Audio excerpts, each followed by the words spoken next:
बिस्मिल्लाहिर्रहमानिर्रहीम। अस्सलाम वालेकुम। मैं हूं कमाल से चिश्ती एक नई वीडियो के साथ हाज़िर।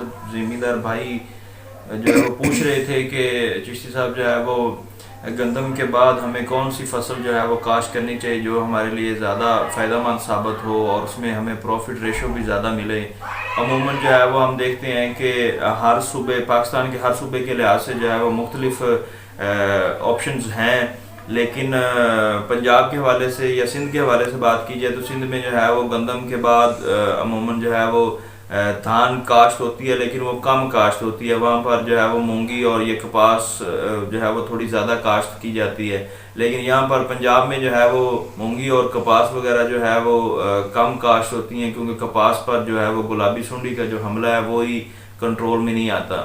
लेकिन आजकल जो छोटे काश्तकार हैं वो गंदम जैसे ही फ्री होती है तो गंदम के फौरी बाद जो है वो रौनी करके तिल की काश्त कर लेते हैं, तो वो एक ज़्यादा फ़ायदेमंद साबित होती है अगर जो है वो किसी मिडल मैन के हाथ में ना आए। ज़मींदार और मंडी के दरमियान भी एक आदमी होता है जिसे हम मिडल मैन कहते हैं। उस मिडल मैन की वजह से जो है वो ज़मींदार पिसता चला जाता है।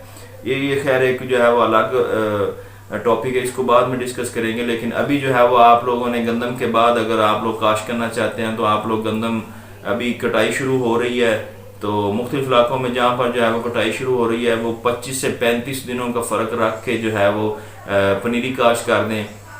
पंजाब में LP2 की पैदावार अच्छी है, सिंध में LP18 की पैदावार अच्छी है।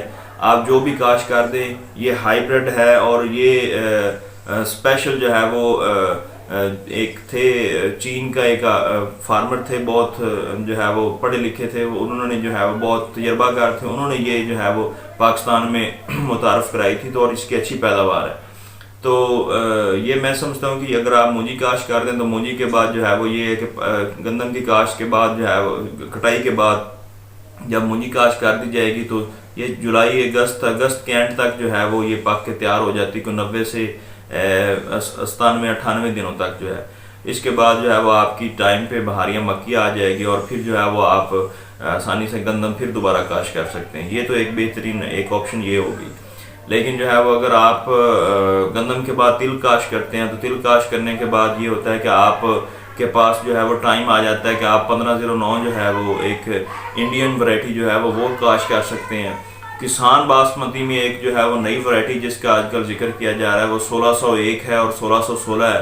वो दो बेहतरीन वैरायटियाँ हैं, अगर उनको काश्त कर लिया जाए तो उनका रेट भी अच्छा होता है, वो एक्सपोर्ट करने के हवाले से भी जो है वो काफ़ी फ़ायदेमंद साबित होती हैं। आप जो है वो मतलब ये देखें ना कि आपने जो है वो जो चीज़ लगानी है उसके बाद आपने अगर दोबारा गंदम लेके आनी है गंदम वाली ज़मीन पे, तो आप जो है वो उस फसल का इंतखाब करें जो आप लोगों को पैदावार भी अच्छी दे, आप लोगों के लिए फ़ायदेमंद भी साबित हो, जिसमें मिडल मैन का किरदार है वो भी कम हो।